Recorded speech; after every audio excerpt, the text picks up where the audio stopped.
And now, Gangbusters! Gangbusters, presented in cooperation with police and federal law enforcement departments throughout the United States. The only national program that brings you authentic police case histories.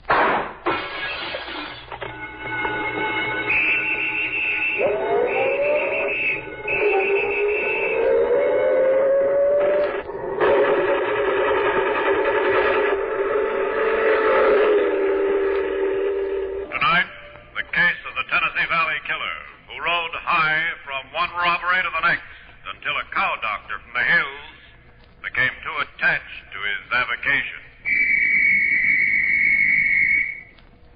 And now to Gangbusters and facts that show the operation of our law enforcement officials in their war against the underworld. Gangbusters has asked the Honorable Lynn Bomar, Commissioner of Safety, State of Tennessee, to narrate by proxy tonight's case. The inside facts in the case of the Tennessee Valley Killer. Commissioner Bomar, from what you've told me, the criminals in tonight's case certainly must have been a weird aggregation. That's one description of them, Don Gardner. But their weird characteristics, especially those of the gang leader, made them no less dangerous. As a matter of fact, this gang leader was at one time considered the most dangerous fugitive at large in the country. Oh, well, why don't you tell us about him, Commissioner? All right, Don. I think it would be best to begin a short time ago at a county seat in a tobacco-growing section of North Carolina. One noon hour, the proprietor of a local tobacco warehouse walked down to the courthouse square and approached a stranger who was sitting alone on a bench.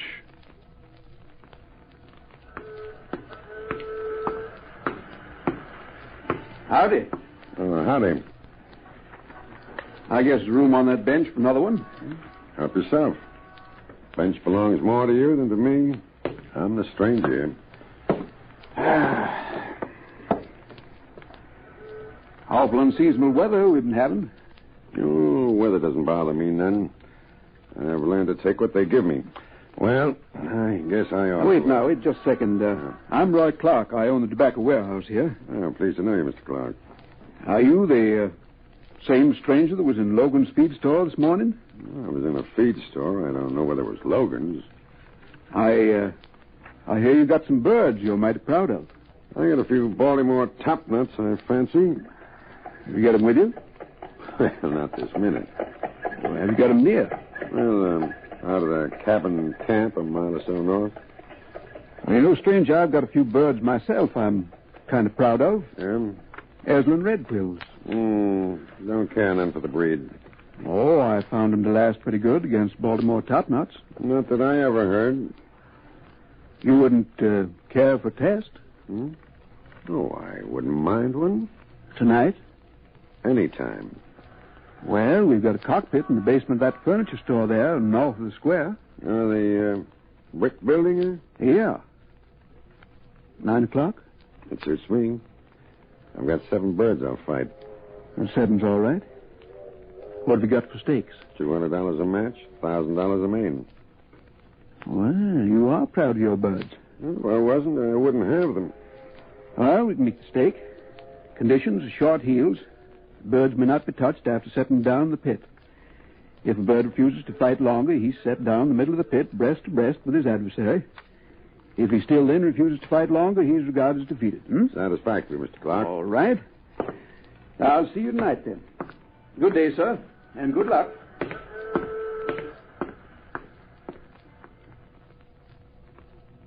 I don't know, Troy. $200 a match and $1,000 a main? Them Eslin red quills, Mr. Clark's, are birds with spirit. Maybe you bit off more than you could chew. Don't you worry about it, Doc. I'll handle the business arrangements. You just look after the chores. Come in here, Grant. Come in here. What's been keeping you? What did I ever get myself into? Spring water. Honest, Doc. Ordinary tap water ain't good enough for you. Where's the pail bucket at? Well, just think, up there next to the roosters. Roosters. Can't you get it through that thick Yankee head of yours that fighting cocks is fighting cocks? There's still roosters to me. Ah. The only way I'll have 'em's with mashed potatoes and gravy. What's the matter, Grant? Haven't you got no sporting blood? Yankee blood. That's what he's got. Yankee blood. Go on, go on. I got your spring water. Go on, attend to your chickens. Chicken? Now, see here, you weren't... Doc. Go on.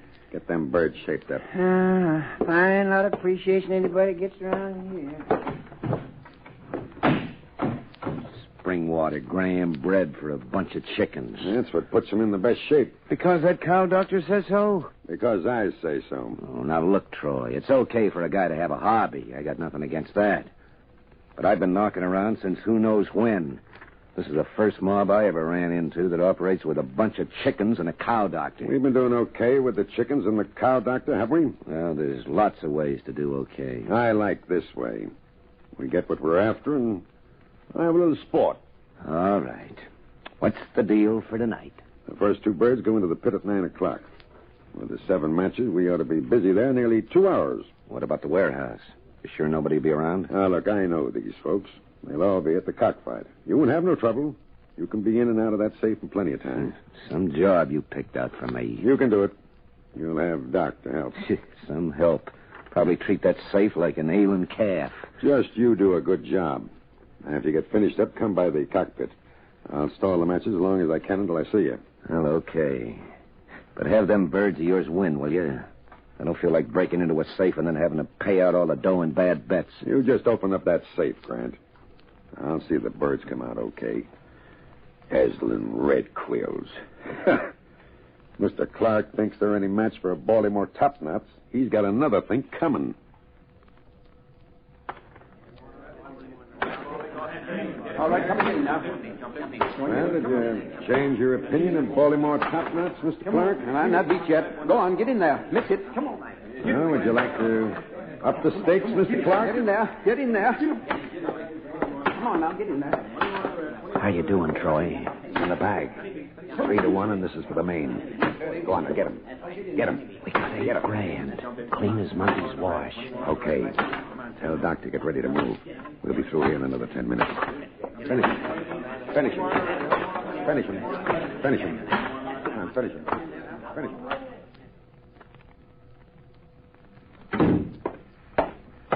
You're Mr. Clark? That's right, sir. My name's McDonald. I'm Special Agent of the Federal Bureau of Investigation. Oh, yes. Sheriff called and said you're on your way over. Sit down, sir. Thanks. Mr. Clark, you're positive the man who owns the birds at Fort Ewers is the same man whose photograph you identified at the sheriff's office? I couldn't be much more positive, sir. The man was standing no farther from me than you're sitting right now for 2 hours or more. Hmm? It's beyond me how any man who fights gamecocks can stoop to such a low occupation as safe burglary. Yes, I can see your point. I had no idea, Mr. McDonald. No idea at all. Imagine burglarizing my safe here at the warehouse while I was engaged in a sporting match. And he was well-spoken, too. Well, that makes no difference, Mr. Clark. There are lots of well-spoken criminals. And their specialty is disarming such victims as you. Did you know that this man, Troy Blankenship, is wanted in at least a half-dozen states? Oh, I know. Did you know that he killed a police officer? What? He's a murderer. A murderer? That's right. He escaped North Carolina State Prison some time ago. He almost committed a second murder when he assaulted a guard. Since that time, he's been responsible for robberies and burglaries here in North Carolina and Virginia, Ohio, Indiana, Kentucky, and Tennessee. Well, So you can see how important it is for us to apprehend him. yes, sir, I can see. And a man who breeds gamecocks. Now, Mr. Clark, I want to go over every word that passed between you and Troy Blankenship. Perhaps somewhere in your conversation he dropped a hint that would give us an idea of his present whereabouts. All right, Mr. McDonald, my time is yours. Well, Don, there wasn't much Mr. Clark could say that would lead authorities to the whereabouts of Troy Blankenship and his gang. By that time, they were well over the state line and had arrived at a small town with the intention of robbing a post office safe of a sack of registered mail they knew to contain an enormous amount of cash. But Doc's passion for cow doctrine led his companions to the brink of disaster, as you will see. Now, back to Gangbusters. You were telling us, Commissioner Bomar, that Troy Blankenship and his strange gang had crossed the state line and planned to rob a post office safe of a large shipment of cash. That's right, Don. Once at the town, they sought to determine the exact time the shipment of cash would arrive. Troy Blankenship and the criminal Grant stood on the platform of the local railroad station shortly after the afternoon train pulled in. Okay, Grant, I've seen enough. Let's go. Yeah, right with you. That sack he just signed for. That's the registered mail. Oh, look, Troy, let's grab it here at the station. It'll be a cinch. Small town, one cop. What are we waiting for? No, we'll do it like I figured. Well, why break into the post office? We could lift it off those guys, and we got it. Go on, get in the car. Oh. Come on. Get in. See it, Troy? How'd it look? It looks okay. Nobody asked you nothing, Yankee. Yeah, now listen. All right. Well, how do we do it, Troy? If you listen, I'll tell you. I'm listening. They take that payroll and lock up the post office overnight. Tomorrow morning, the boss of the construction gang comes to pick it up. Only it won't be there. We're taking it out of the post office tonight. Well, let's grab it now. They won't know what hit them. If Troy says it's tonight, it's tonight. Look, Doc, why don't you stick to patching up those chickens? Are you blue-coated rotten? Okay. Here's how we do it, and I don't want any argument.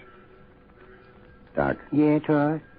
The postmaster owns that farm I showed you, about a mile outside of town. The one with the pretty little white barn? Yeah, that's it. Nice barn.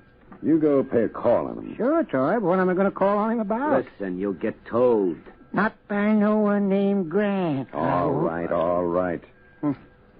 Doc, that postmaster has a habit of coming back to the post office, some nights to work. Now, I don't want him back there tonight. But if he wants to go to the post office, how am I going to keep him? That'll be harder than getting a gold off a tooth dentist. I said I'll tell you how to keep him. Get this car out of here. Sure, Troy, but how? I said I'll tell you, move.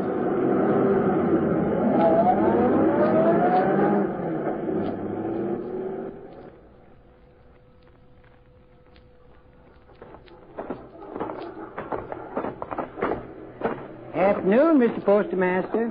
Yeah, what is it? Your missus said I'd find you out here near the barn. Now, I got a number of gadgets for sale here. Razor blades, pocket knives, cuff links, and et cetera. You caught me at a busy moment, mister. I don't want Well, anything sir, to and I do- even got some of the finest gamecocks ever you did lay eyes on. With each purchase, we're giving away the finest gold-plated keychain this side of the Tennessee River. I said And you caught me at a busy moment. You'll have to make it some other time, mister. I got a sick cow. Sick cow. Yeah. Did you say a sick cow, Mr. Postmaster? I was just going to call the veterinarian. Mr. Postmaster, you're the most luckiest man in the county that I come along. I'm a natural-born cow doctor. Been fixing cows since I was just a kid of a boy. Yeah, but I'll have that cow brood well again before any veterinarian fellow could even get halfway up the hill. You just show me where she is at. Well, she's right in the barn, but don't you think Just it might... lead me there, Mr. Postmaster. Just lead me there. Well, right this way. I'll have it fixed up in no time. No time at all. In here. Brute sounds sick, all right. Yeah. I can tell from here what's ailing her. It's a bad case of traveling Breyer stilts. Traveling Breyer still? Yes, sir, and I can fix her up in a jiffy. I'll have her back on her feet come night and giving milk come morning. If it's that serious, I suppose I should get in touch with the veterinarian. Oh, it's serious, all right, but simple. Simple as they come. Now, I noticed I come up the road, you had some nice tall pine trees a-growing. How old are them pines? I don't know. Well, pine needles got to be from trees just the right age. Now, I got some right age pine needles over where I'm staying. Well, now, look. Now, Mr. Postmaster, now you get me them mustard greens and the brine water. I'll be back here in a half hour with the pine needles. Now, don't touch that cow till I get back.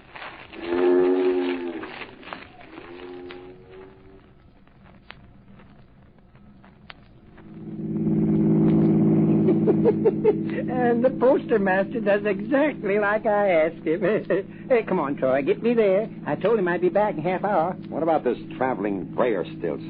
I never heard of any such cow sickness. You didn't? You know I didn't. Oh, Troy, I'm ashamed of you. Ashamed to death of you. They had an epidemic of traveling Breyer stilts back in, '03. It darn near killed every cow brute in both Carolinas. Yes, sir. Traveling Breyer stilts. Darn near every cow brute in the whole South died. You should have done it like I told you and forgotten about the cow doctrine. I'm keeping the postmaster away from the post office, ain't I? Ain't I keeping him away? Hey, go on, Troy. Drive me there. That cow needs me. Yeah, like I need you. I know you need me, Troy, but you can get into this post office without me. I guess you can do it.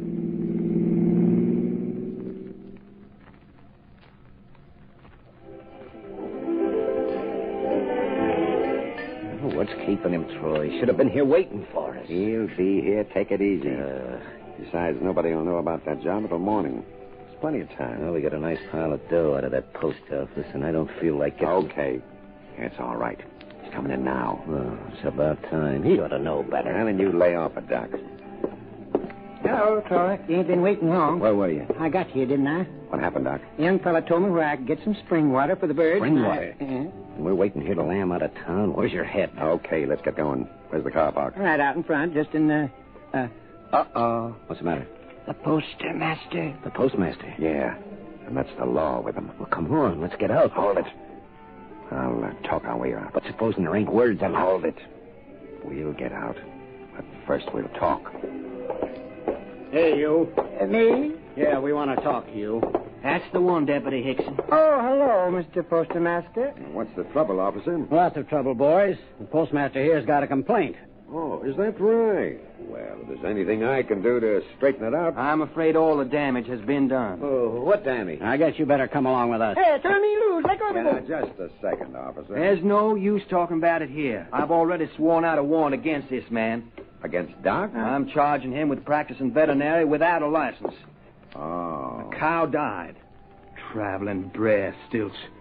Well, she wouldn't have died if you'd done like I told you. We can't argue about it here. Let's go. Oh, Yeah, now, just a second. My friend's an old cow doctor from the hill country. That doesn't give him the right to practice veterinary in this state. And kill my cow. I do not need to kill your As cow. soon as I get him booked, you can come down and make bond for him. Let's go. Come on. Come on. You go my bonds, won't you, boss? You go my bonds. Sit tight, Doc. I'll be there. Well, ain't this some mess? Just be thankful they didn't come to get us all on account of that safe cracking. Hey, What? if Doc opens up his mouth, he can tell him plenty. You just waking up to that? Well, let's get him out, fast. Why? What? He's been stringing along with you, hasn't he?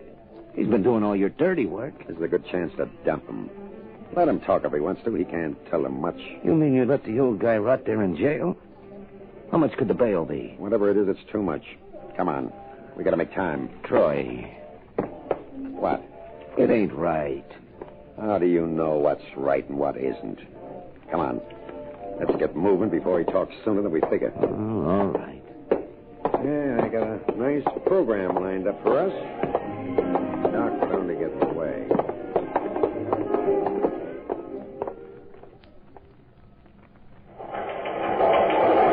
Attention, all field officers and headquarters. Be on alert for Troy Blankenship, described in Bulletin 1816, and companion known as Grant.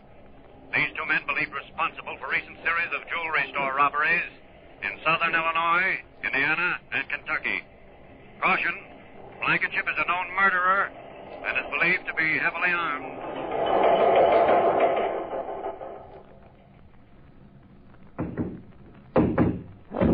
Okay. Take it easy, will you? Time coming. Yeah? Who is it? It's me. Open up. Oh. Hello, Troy. Come on in. What's the matter with you, Grant? How many times do I have to knock? I had a big night last night. Yeah, well, you've been having too many big nights lately. We're making dough, aren't we? What do you expect me to do with it? Open a bank account? The big times are over, Grant. We're moving out of here and going back to some real work. Well, what's your hurry? Let's stick around and enjoy our score a while. Nothing doing. It's East Tennessee and back to work. Go ahead, Troy. You write me how you make out. You're coming with me. No, I don't think so. I like it pretty much here. I said you're coming with me. You're not going to push me around like you pushed that cow, Doctor. I said you're coming along. Yeah, that's what you think. Now get your hands off me. Oh. Okay. So you've taken up playing with knives. Sure, Troy, and this one will fit right in between your ribs. You want a sample, just try something. Now get out. Okay, Grant. I guess you don't want to come with me. I'm glad you know it. Well, give me that knife. Oh, Troy. There. What are you trying to do? Troy. Thanks. Thanks a lot for the knife. Oh, now, wait a minute, Troy. Troy, I'll go with you. When do you want to leave? Soon, Grant. Real soon. Oh,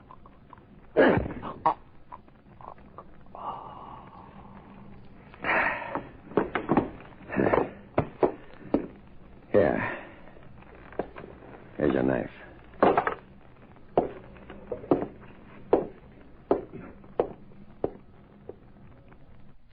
Now back to Gangbusters. Special Agent McDonald. This is Deputy Sheriff Hickson, McDonald. I just got your message to call back. Look, Hickson, Grant regained consciousness again. I was out at the hospital to see him. Yes? He says now that before his argument started with Troy Blankenship, they were talking about some jobs in East Tennessee. Any place specific, McDonald? No, that's the trouble. East Tennessee takes in a lot of territory. Troy might have changed his mind after the fight. I know, but it's our only lead, and, you know, he's pretty fond of cockfighting. So I hear. Well, there's some places where they still hold cockfights in East Tennessee, aren't there? Yes, some places, but it's not exactly legal, you know. I know, but they do hold cockfights. And if Troy Blankenship's in the neighborhood, he's going to show up. I'd say he would. Okay. Supposing I come over to see you in the morning. We'll figure out how we're going to get all those sporting exhibitions covered.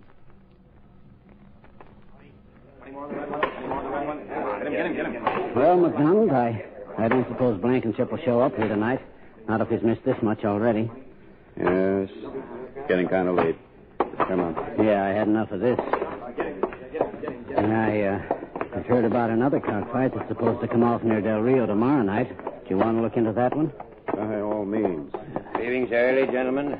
There's still 3 matches to go. Yeah, we got a long drive. I can't stay. Good night.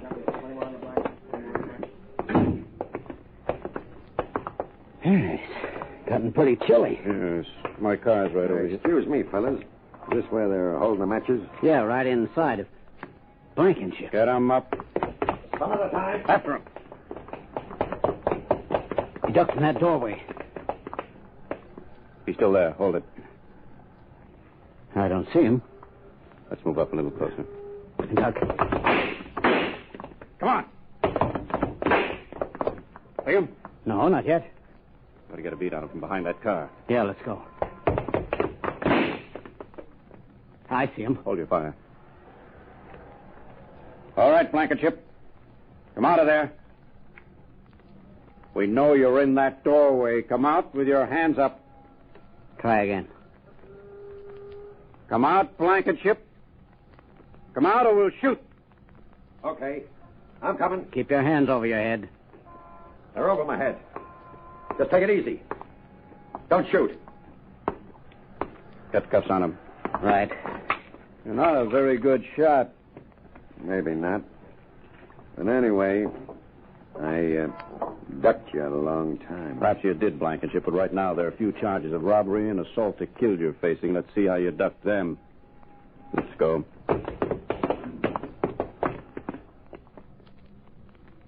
That done was the end of the road for an unusual public enemy. Troy Blankenship is now back in North Carolina State Prison, where he is serving out his term for murder. Well, thank you, Commissioner Bomar, for this interesting case history.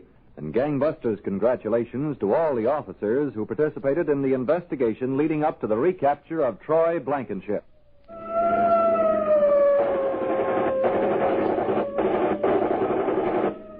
Leading roles were played by Arthur Vinton and Will Gear. Don Gardner speaking. Gangbusters is a Philip H. Lord production.